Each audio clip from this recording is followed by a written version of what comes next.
आप सभी प्यारे विद्यार्थियों का स्वागत है आपके अपने ही YouTube channel crack board exam में।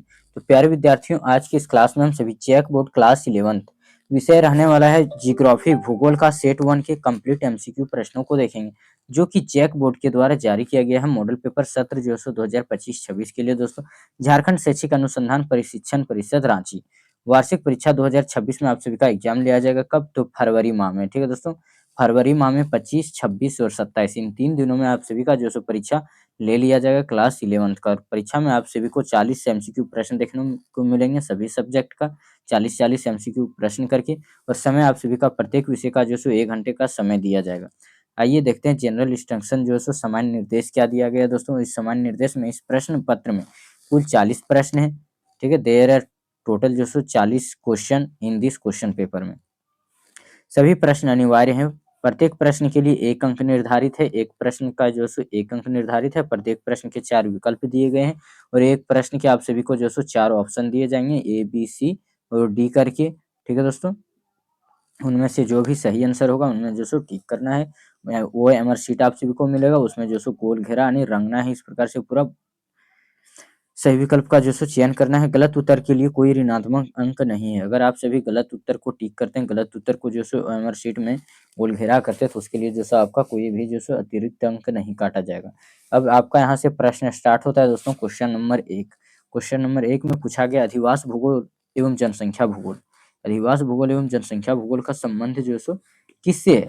तो संबंध इसका अधिवास भूगोल और जनसंख्या भूगोल। तो जनसंख्या भूगोल का किससे? मानव भूगोल। ठीक है दोस्तों, जनसंख्या भूगोल तो मानव भूगोल से संबंधित। तो राइट आंसर ऑप्शन सी, मानव भूगोल।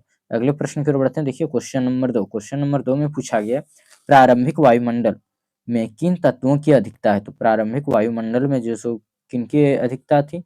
किनकी अधिकता थी? हाइड्रोजन और हीलियम तत्व की। ठीक है, तो हाइड्रोजन और हीलियम तत्व। तो राइट आंसर क्या हो जाएगा? ऑप्शन ए बिल्कुल सही आंसर हो जाएगा। अगले प्रश्न की ओर बढ़ते हैं। क्वेश्चन नंबर 3 में पूछा गया गुटेनबर्ग सामान्यतः किन दो परतों की सीमा को कहते हैं? तो गुटेनबर्ग जो सो किन दो परतों की सीमा को कहते हैं दोस्तों? तो आप सभी जानते हैं कि किन दो परतों को? तो मेंटल और क्रोड। ठीक है, मेंटल और क्रोड। तो राइट आंसर हो जाएगा ऑप्शन बी, मेंटल और क्रोड। अगले प्रश्न की ओर बढ़ते हैं। क्वेश्चन नंबर 4 में देखिए पूछा गया है महासागरीय अध्यस्थल विस्तार सिद्धांत का प्रतिपादन किसने किया है? महासागरीय अधस्थल विस्तार सिद्धांत का जो सो प्रतिपादन किसने किया? तो हैरी हेस ने किया। किसने किया? तो हैरी हेस, जो कि ऑप्शन नंबर डी में दिया गया। तो राइट आंसर ऑप्शन बी बिल्कुल सही आंसर हो जाएगा। अगले प्रश्न की ओर बढ़ते हैं। क्वेश्चन नंबर 5 में पूछा गया निम्नलिखित में से कौन सा मरुस्थल पवन की अपरदनात्मक शक्ति द्वारा निर्मित नहीं होता है? तो कौन सा? आरडांग, जियोगैंग या फिर छत्रकशिला या फिर बलुका स्तूप। तो कौन सा हो जाएगा दोस्तों? राइट आंसर हो जाएगा बालूका स्तूप। तो राइट आंसर ऑप्शन डी, बालूका स्तूप। अगले प्रश्न की ओर बढ़ते हैं। क्वेश्चन नंबर 6 सुनामी शब्द की उत्पत्ति कहाँ से हुई? तो सुनामी शब्द की उत्पत्ति कहाँ से हुई दोस्तों? सुनामी शब्द, ठीक है, सुनामी शब्द की उत्पत्ति कहाँ से हुई है? तो जापान से हुई। सुनामी शब्द की उत्पत्ति जो है सो जापान से हुई है। तो राइट आंसर क्या हो जाएगा? Option A, Japan. अगले प्रश्न की ओर बढ़ते हैं। क्वेश्चन नंबर 7 निम्न में से किस ज्वालामुखी प्रकार से सर्वाधिक तरल लावा प्रवाहित होता है? तो किससे जो सो सर्वाधिक तरल लावा प्रवाहित होता है? तो बेसाल्ट प्रवाह से जो होता है सो सबसे अधिक तरल लावा प्रवाह होता है। तो राइट आंसर ऑप्शन डी हो जाएगा, बेसाल्ट लावा। अगले प्रश्न की ओर बढ़ते हैं। क्वेश्चन नंबर 8 गर्मियों में उत्तरी मैदान में बहने वाली गर्म एवं शुष्क हवा को क्या कहते हैं? तो गर्मियों में जो गर्म हवाएं बहती है उसको क्या बोलते हैं? लू। ठीक है दोस्तों, क्या बोलते हैं? लू। तो राइट आंसर क्या हो जाएगा? ऑप्शन बी, लू हो जाएगा। अगले प्रश्न की ओर बढ़ते हैं। क्वेश्चन नंबर 9 में पूछा गया हिमालय किस सागर के अवसादों से निर्मित होता है? तो हिमालय जो सो किन सागर के अवसादों से निर्मित होता है दोस्तों? तो टेथिस सागर से याद रखिएगा, टेथिस सागर। ठीक है, तो राइट आंसर ऑप्शन ये, टेथिस सागर। और अगर आप सभी इसका पीडीएफ डाउनलोड करना चाहते हो तो प्यारा से कमेंट कर दीजिए कि जो सो पीडीएफ चाहिए। तो टेलीग्राम चैनल, व्हाट्सएप पेज का लिंक डिस्क्रिप्शन बॉक्स में अवेलेबल है, आप वहां से जुड़ के कमेंट करिए तो आप सभी को जो सो टेलीग्राम चैनल पे पीडीएफ डाल दिया जाएगा, आप वहां से आसानी से डाउनलोड कर सकते हैं। अगले प्रश्न की ओर बढ़ते हैं। क्वेश्चन नंबर 10 निम्न में से कौन सा हिमनद द्वारा निर्मित निक्षेपित स्थल रूप है? तो हिमनद द्वारा जो सो निर्मित निक्षेपित स्थल रूप कौन सा है? फ्योर्ड है, सर्क है, आरेत है या फिर एस्कर है? तो कौन सा है दोस्तों? आप सभी जानते हैं कि एस्कर है। क्या है? एस्कर। तो right answer option D esker. और ये सारे प्रश्न जो है सो इम्पोर्टेंट है, क्योंकि यह जो है सो मॉडल पेपर है दोस्तों। मॉडल पेपर से प्रश्न आप सभी को देखने को मिलेंगे ही मिलेंगे। अगला प्रश्न आता है क्वेश्चन नंबर 11। ज्वारीय परिकल्पना सर्वप्रथम किसने प्रस्तुत किया है? तो ज्वारीय परिकल्पना सर्वप्रथम किसने प्रस्तुत किया है दोस्तों? तो जेम्स और जेफरीज ने किया। किसने? जेम्स और जेफरीज। तो राइट आंसर क्या हो जाएगा? ऑप्शन ये जेम्स और जेफरीज। अगले प्रश्न की ओर बढ़ते हैं। Question number 12। भौमिक प्राकृतिक आपदा के अंतर्गत निम्नलिखित में से किसे सम्मिलित कर सकते हैं? भौमिक प्राकृतिक आपदा के अंतर्गत जो सो निम्नलिखित में से किसको हम सभी जो सो सम्मिलित कर सकते हैं? उष्णकटिबंधीय चक्रवात या बर्ड फ्लू या फिर भूस्खलन या फिर सुनामी। तो किसको कर सकते हैं दोस्तों? भूस्खलन को कर सकते हैं। भूस्खलन को सम्मिलित कर सकते हैं। तो राइट आंसर ऑप्शन सी हो जाएगा, भूस्खलन। अगले प्रश्न की ओर बढ़ते हैं। Question number 13। आपदा प्रबंधन अधिनियम कब पारित हुआ था? आपदा प्रबंधन अधिनियम जो सो कब पारित हुआ है? तो 2005 में हुआ है। 2005। तो राइट आंसर ऑप्शन बी 2005। अगले प्रश्न की ओर बढ़ते हैं। Question number 14। भारत का प्रथम जीव मंडल निचय कौन सा है? भारत का प्रथम जीव मंडल निचय कौन सा है? नंदा देवी, नोकरेक या फिर सुंदरवन या फिर नीलगिरी। तो कौन सा है दोस्तों? तो नीलगिरी है। तो राइट आंसर क्या हो जाएगा? Option D Nilgiri. ठीक है। अगले प्रश्न की ओर बढ़ते हैं। Question number 15। चंदन किस प्रकार के वन में पाए जाते हैं? तो चंदन जो है किस प्रकार के वन में? तो पर्णपाती वन में पाए जाते हैं। तो पर्णपाती वन जो कि ऑप्शन नंबर सी में दिया गया। तो राइट आंसर क्या हो जाएगा? ऑप्शन सी बिल्कुल सही आंसर हो जाएगा। अगले प्रश्न की ओर बढ़ते हैं। Question number 16। क्वेश्चन नंबर 16 में देखिए पूछा गया, निम्नलिखित में से किन पहाड़ियों में चेरापूंजी और मासिन राम स्थित है? चेरापूंजी और मासिन राम किन पहाड़ियों में जो सो स्थित है दोस्तों? तो खासी पहाड़ी में। ठीक है। किन पहाड़ियों में? तो खासी पहाड़ियों में चेरापूंजी और मासिना में स्थित है। तो राइट आंसर क्या हो जाएगा? ऑप्शन ये खासी। अगले प्रश्न की ओर बढ़ते हैं। Question number 17। क्वेश्चन नंबर 17 में देखिए पूछा गया, निम्न में से कहाँ प्रायद्वीपीय अनुभव की जाती? तो प्रायद्वीपीय अनुभव जो सो कहाँ पे की जाती? क्वेश्चन नंबर 17 का राइट आंसर क्या हो जाएगा दोस्तों? तो हरियाणा में किया जाता है। कहाँ पे? हरियाणा में। तो राइट आंसर क्या हो जाएगा? Option D Haryana. अगले प्रश्न की ओर बढ़ते हैं। Question number 18। क्वेश्चन नंबर 18 में पूछा गया, इनमें से कौन सा कथन प्रायद्वीपीय नदी के बारे में सही है? तो प्रायद्वीपीय नदी के बारे में कौन सा कथन जो है सो सही है? तो आप प्रायद्वीपीय नदी एक सुनिश्चित मार्ग पर चलती है, तो सही है। प्रायद्वीपीय नदी जो है एक सुनिश्चित मार्ग पर चलती है। इन नदियों का प्रवाह मानसून की बारिश पर निर्भर करता है, ये भी सही है। ये भी सही है, बी भी सही है। यह नदियां बारहमासी नहीं है, तो बारहमासी नहीं है। ठीक है। यह जो सो प्रायद्वीपीय नदियां जो होती है सो बारहमासी नहीं होती है। बरसात के दिनों में बहती तो कभी सूखा भी ये सब पड़ जाती है प्रायद्वीपीय नदियां। ठीक है। तो 12 महीने जो सो नहीं बहती, जो 12 महीने बहती है उसको क्या बोलते हैं? बारहमासी नदियां। तो सी भी सही। तो राइट आंसर चला जाएगा ऑप्शन डी बिल्कुल सही आंसर हो जाएगा, उपरोक्त में से सभी। अगले प्रश्न की ओर बढ़ते हैं। Question number 19। गांधी सागर बांध किस नदी पर बनाया गया? तो गांधी सागर बांध जो सो किस नदी पर बनाया गया? तो चंबल नदी पर। कहाँ पे? तो चंबल नदी। तो राइट आंसर ऑप्शन ए हो जाएगा, चंबल नदी। अगले प्रश्न की ओर बढ़ते हैं। Question number 20। भारत में कोयला उत्पन्न करने वाला संरचना कौन सा है? भारत में जो सो कोयला उत्पन्न करने वाला संरचना कौन सा है? तो धारवाड़ संरचना। कौन सा संरचना? तो धारवाड़। ठीक है। तो राइट आंसर क्या हो जाएगा? ऑप्शन ये धारवाड़। अगले प्रश्न की ओर बढ़ते हैं। Question number 21। क्वेश्चन नंबर 21 में देखिए पूछा गया, महाराष्ट्र पश्चिम घाट को किस नाम से जाना जाता है? तो महाराष्ट्र पश्चिमी घाट को जो है पश्चिम घाट को किस नाम से जाना जाता है दोस्तों? सह्याद्री, महेंद्रगिरी, नीलगिरी या फिर इनमें से कोई नहीं। तो किस नाम से जाना जाता है दोस्तों? तो सह्याद्री के नाम से जाना जाता है। तो राइट आंसर क्या हो जाएगा? ऑप्शन ये सह्याद्री। अगले प्रश्न की ओर बढ़ते हैं। Question number 22। हिमालय निम्नलिखित में से किसका उदाहरण है? तो हिमालय किसका उदाहरण है? नवीन वलित पर्वतमाला का उदाहरण है। तो राइट आंसर क्या हो जाएगा? ऑप्शन ये नवीन वलित पर्वतमाला। ठीक है। अगले प्रश्न की ओर बढ़ते हैं। Question number 23। क्वेश्चन नंबर 23 में पूछा गया, पाक जल डमरू मध्य किन के जो सो बीच स्थित है? पाक जल डमरू मध्य किन के बीच जो सो स्थित है? तो किन के बीच स्थित है दोस्तों? पाक जल डमरू ये जो सो किन के बीच में स्थित है? तो यह जो सो मन्नार की खाड़ी और बंगाल की खाड़ी के बीच में स्थित है। तो राइट आंसर क्या हो जाएगा? ऑप्शन बी हो जाएगा सही आंसर, बंगाल की खाड़ी और बंगाल की खाड़ी। अगले प्रश्न की ओर बढ़ते हैं। Question number 24। Indira Gandhi national park कहाँ स्थित है? इंदिरा गांधी नेशनल पार्क कहाँ पे स्थित है दोस्तों? तो इंदिरा गांधी नेशनल पार्क जो है सो कहाँ पे स्थित है? तो यह जो है सो पश्चिमी घाट में स्थित है। कहाँ? तो पश्चिमी घाट। तो राइट आंसर क्या हो जाएगा? ऑप्शन बी बिल्कुल सही आंसर हो जाएगा, पश्चिमी घाट। अगले प्रश्न की ओर बढ़ते हैं। Question number 25। तरंगों में जाल की गति होती है, तो तरंगों में जाल की गति कैसी होती है? ऊपर से नीचे, ऊपर नीचे या फिर आगे पीछे या फिर गोलाकार या फिर इनमें से कोई नहीं। ठीक है दोस्तों। तो गोलाकार होता है। कैसा? तरंगों तरंगों में जल की गति होती कैसी? जल की गति तो गोलाकार, तो राइट आंसर ऑप्शन सी गोलाकार। अगले प्रश्न की ओर बढ़ते हैं, क्वेश्चन नंबर 26। सागरीय जल की औसत लवणता कितना है? पीपीटी जो सो कितना है, औसत लवणता कितनी है? ठीक है दोस्तों, औसत लवणता जो सो कितनी है? तो 35 है, 35%। ठीक है, तो राइट आंसर कितना हो जाएगा? Option B 35। अगले प्रश्न की ओर बढ़ते हैं, क्वेश्चन नंबर 27। उच्चतम लवणता वाला झील किस देश में पाया जाता है? सबसे जो सो नमकीन यानी खारा पानी वाला झील जो सो कहाँ पे पाया जाता है उच्चतम लवणता वाला? तो तुर्की में पाया जाता है। तो राइट आंसर क्या हो जाएगा? ऑप्शन सी तुर्की देश में। ठीक है दोस्तों, किस देश में? तो तुर्की देश में। अगले प्रश्न की ओर बढ़ते हैं, क्वेश्चन नंबर 28।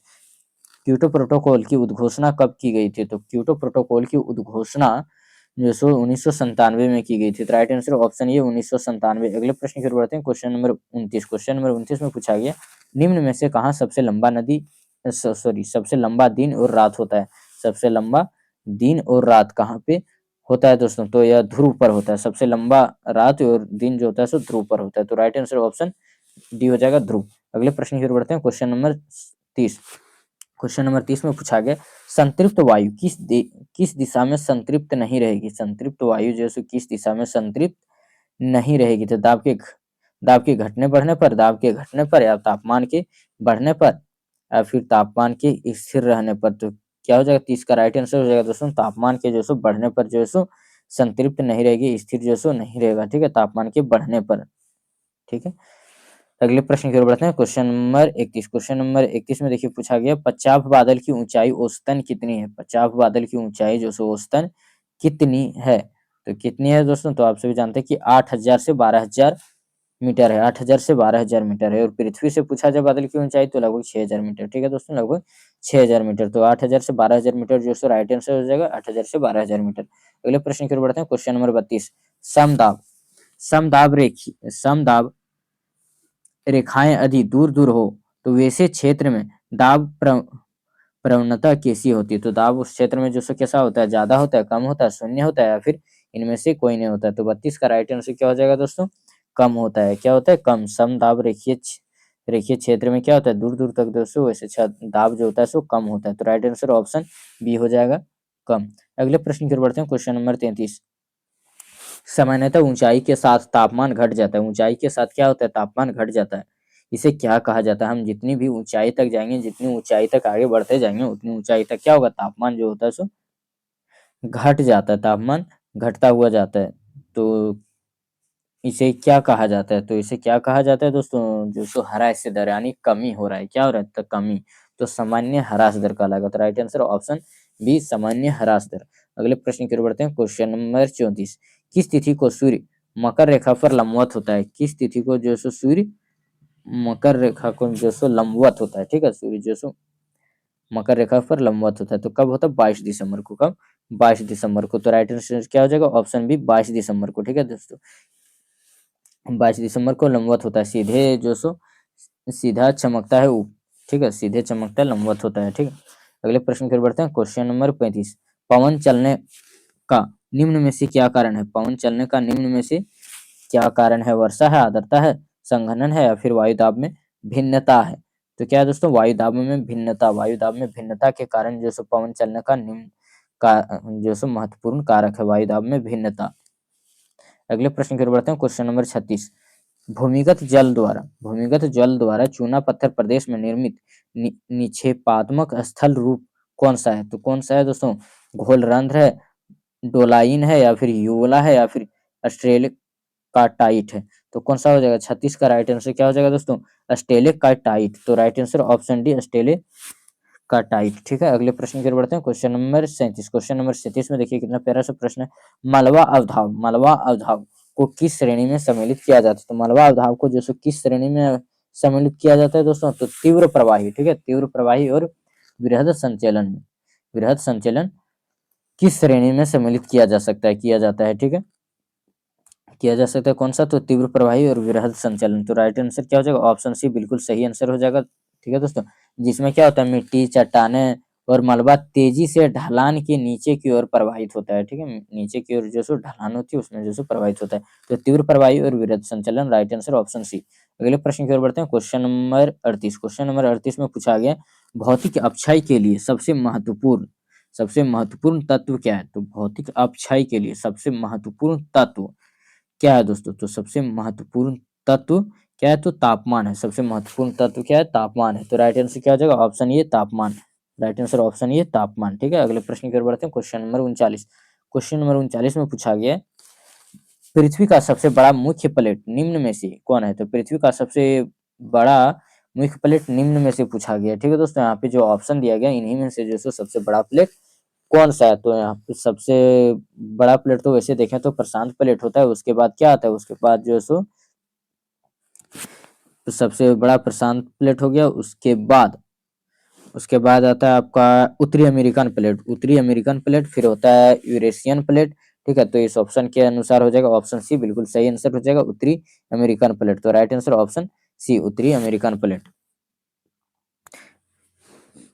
जो कि टोटल प्लेटों की संख्या पूछा जाए तो 7 होती है। प्लेटों की संख्या कितनी है? 7 है। ठीक है दोस्तों, प्लेटों की संख्या 7। पहला में तो हो गया प्रशांत प्लेट, दूसरा बोले तो उत्तरी अमेरिकन प्लेट जैसे कि, ठीक है, दूसरा में उत्तरी, उसके बाद जो होता है सो उत्तरी अमेरिकन प्लेट, उसके बाद यूरेशियन, फिर अफ्रीका, फिर अंटार्कटिक, इंडो ऑस्ट्रेलियाई, दक्षिण अमेरिकी प्लेट, इस प्रकार से जो सो क्रम में आती है। तो सबसे बड़ा अगर पूछ लिया जाए केवल सबसे बड़ा प्लेट कौन सा है, तो प्रशांत प्लेट।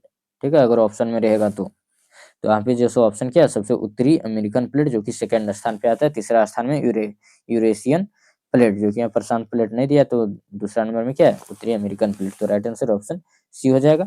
अगले प्रश्न की ओर बढ़ते हैं। क्वेश्चन नंबर देखिए 40, जो कि इस सेट का जो है अंतिम प्रश्न है और इसका आंसर आप सभी को जो सो कमेंट करके बताइएगा।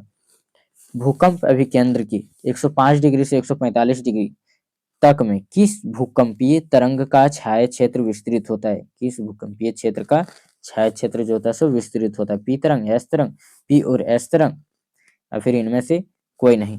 तो आज की इस क्लास में हम सभी जो सो आज की इस वीडियो में क्लास 11 जियोग्राफी के कंप्लीट 40 एमसीक्यू प्रश्नों को देख लिए, जो कि एग्जाम के दृष्टिकोण से काफी महत्वपूर्ण होने वाला है दोस्तों। तो अधिक से अधिक अपने दोस्तों के पास वीडियो को भी शेयर कर दीजिए, ताकि आपके दोस्त का भी जो सो अच्छा से अच्छा मार्क्स आ सके। और नेक्स्ट पार्ट में, नेक्स्ट वीडियो में आप सभी को किस टॉपिक पे वीडियो चाहिए कमेंट करके जरूर बताइएगा, ताकि मैं उस टॉपिक पे वीडियो बनाकर इस चैनल पर अपलोड कर दूं और आप सभी उसे देखकर एग्जाम में अच्छा से अच्छा मार्क्स ला सकें। तो पी तरंग का छाया क्षेत्र कितना होता है दोस्तों? तो पी तरंग का छाया क्षेत्र होता है 105 से 145 डिग्री। ठीक है, विक्षेपण के कारण। किसके कारण? तो विक्षेपण के कारण। याद रखिएगा, 105 डिग्री से 145 डिग्री होता है विक्षेपण के कारण। ठीक है, और एस तरंग का छाया क्षेत्र क्या होता है? एस तरंग का छाया क्षेत्र होता है 105 डिग्री से अधिक। ठीक है, 105 डिग्री से अधिक, यानी 105 के बाद बोले तो संपूर्ण क्षेत्र, 105 के बाद बोले तो संपूर्ण क्षेत्र 105 डिग्री से अधिक होता है किसका? एस तरंग का। ठीक है, एस तरंग का छाया क्षेत्र होता है 105 के से अधिक, और 105 से 145 डिग्री का किसमें होता है? तो पी तरंग में। ठीक है, पी तरंग में। तो इसका आंसर आप सभी जो सो कमेंट करके बताइएगा। फिर मिलते हैं अगले वीडियो में, तब तक के लिए धन्यवाद। जय हिंद, जय भारत।